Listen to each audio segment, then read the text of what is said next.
और बिहार में इस बार चुनाव में महिला एक्स फैक्टर नहीं है, बिहार का युवा एक्स फैक्टर है, बिहार का प्रवासी मजदूर एक्स फैक्टर है, क्योंकि वो अपने घर की महिला को बता रहा है कि वोट इस बार किसको देना है। 10,000 रुपए के लालच में अगले 5 साल का भविष्य नहीं बेचना है। प्राइम मिनिस्टर का स्पीच बदल गया है, वो अब गाने गा रहे हैं, कट्टों की बात कर रहे हैं गानों में, वो आरजेडी को कहीं न कहीं घेर रहे हैं। तो वो घेर नहीं रहे, आरजेडी का डर दिखाकर वोट ले रहे हैं, क्योंकि अपने पास कहने के लिए कुछ नहीं है। तो पीछे कई दशकों से जो एनडीए है, भाजपा है, नीतीश भाजपा है, ये लोग का सबसे बेहतर वोट लेने का तरीका रहा है कि लालू जी का डर दिखाओ, जंगल राज का डर दिखाओ और वोट ले लो। अगर आप ये कह रहे हैं कि जंगल राज नहीं आना चाहिए, तो लोग कह रहे हैं ठीक है नहीं आना चाहिए, लेकिन आप क्यों आना चाहिए, जनसुराज आना चाहिए। विकल्प तो एक नया दूसरा है। जब विकल्प नहीं था तब वो प्राइम मिनिस्टर की बात ठीक थी, तब वो काम भी करता था। इस बार वो काम नहीं कर रहा है। यहाँ पंजाब, आप बंगाल को गुजरात से जोड़ रहे हो, सड़क बनाने के लिए जमीन बिहार में कहाँ से मिले। तो आपको अपना सड़क बनाना है, नेशनल हाईवे बनाना है, तो बिहार में सड़क जमीन है, और बिहार के बच्चों के लिए फैक्ट्री बनाना है तो कह रहे कि यहाँ जमीन नहीं है।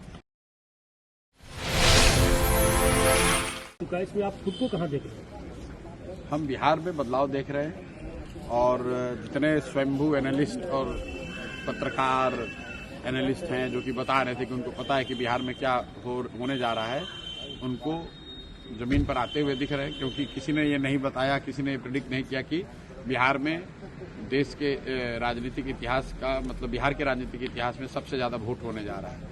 और इतनी बड़ी संख्या में जो पोलिंग हुई है, ये दिखाता है कि बिहार में बदलाव बिल्कुल होने जा रहा है निश्चित तौर पर। और बिहार में इस बार चुनाव में महिला एक्स फैक्टर नहीं है, बिहार का युवा एक्स फैक्टर है, बिहार का प्रवासी मजदूर एक्स फैक्टर है, क्योंकि वो अपने घर की महिला को बता रहा है कि वोट इस बार किसको देना है। 10,000 रुपए के लालच में अगले 5 साल का भविष्य नहीं बेचना है। तो नीतीश कुमार का ये दाव उल्टा पड़ने वाला है, क्योंकि लोग पैसा तो लिए हैं लेकिन उनके कहने पर वोट नहीं देंगे। ये फर्क आप समझिए।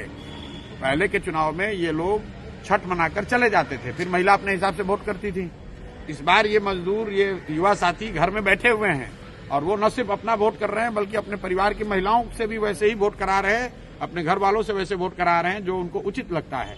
तो इसलिए बिहार के इस बार के चुनाव का एक्स फैक्टर युवा है, बिहार के चुनाव का एक्स फैक्टर प्रवासी मजदूर है। और 14 तारीख के रिजल्ट में आपको दिखेगा। कोई आदमी अगर इसको इग्नोर कर रहा है तो उसको 14 तारीख को प्राइम मिनिस्टर का स्पीच बदल गया है, वो अब गाने गा रहे हैं, कट्टों की बात कर रहे हैं गानों में, वो आरजेडी को कहीं न कहीं घेर रहे हैं। तो वो घेर नहीं रहे, आरजेडी का डर दिखाकर वोट ले रहे हैं, क्योंकि अपने पास कहने के लिए कुछ नहीं है। तो पीछे कई दशकों से जो एनडीए है, भाजपा है, नीतीश भाजपा है, ये लोग का सबसे बेहतर वोट लेने का तरीका रहा है कि लालू जी का डर दिखाओ, जंगल राज का डर दिखाओ और वोट ले लो, ताकि लोग ये कहें कि भाई काम हुआ ना हुआ हो, कम से कम जंगल राज तो वापस नहीं आना चाहिए। लेकिन इस बार वो स्थिति बदली हुई है। प्राइम मिनिस्टर ये जो कह रहे हैं वो शायद उनको जमीनी हकीकत इतना पता नहीं चल रहा है। अगर आप ये कह रहे हैं कि जंगल राज नहीं आना चाहिए, तो लोग कह रहे हैं ठीक है नहीं आना चाहिए, लेकिन आप क्यों आना चाहिए, जनसुराज आना चाहिए। विकल्प तो एक नया दूसरा है। जब विकल्प नहीं था तब वो प्राइम मिनिस्टर की बात ठीक थी, तब वो काम भी करता था। इस बार वो काम नहीं कर रहा है। राहुल, आप देखिए कि जो प्रवासी मजदूर है, आप लोग तो गांव देहात में यहाँ जमीन पर आज पत्रकारिता कर रहे हैं, आप लोग जरा जाकर देख लीजिए कि प्रवासी मजदूर किसको वोट कर रहा है। कल तक तो एनडीए को वोट कर रहा था, वो तो मोदी कर रहा था, आज तो वो नहीं कर रहा है।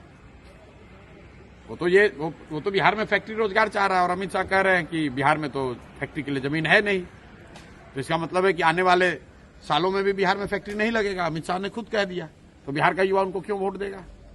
अगर फैक्ट्री लगाने के लिए सिर्फ गुजरात में ही जमीन है तो फिर बिहार का युवा क्यों वोट उनको देगा यहाँ। और ये पूछिए आप लोग कि अगर फैक्ट्री के लिए जमीन नहीं है तो ये जो बड़ा बड़ा सड़क सब बना है, जिसमें कि यहाँ पंजाब, आप बंगाल को गुजरात से जोड़ रहे हो, सड़क बनाने के लिए जमीन बिहार में कहाँ से मिले। तो आपको अपना सड़क बनाना है, नेशनल हाईवे बनाना है, तो बिहार में सड़क जमीन है, और बिहार के बच्चों के लिए फैक्ट्री बनाना है तो कह रहे कि यहाँ जमीन नहीं है।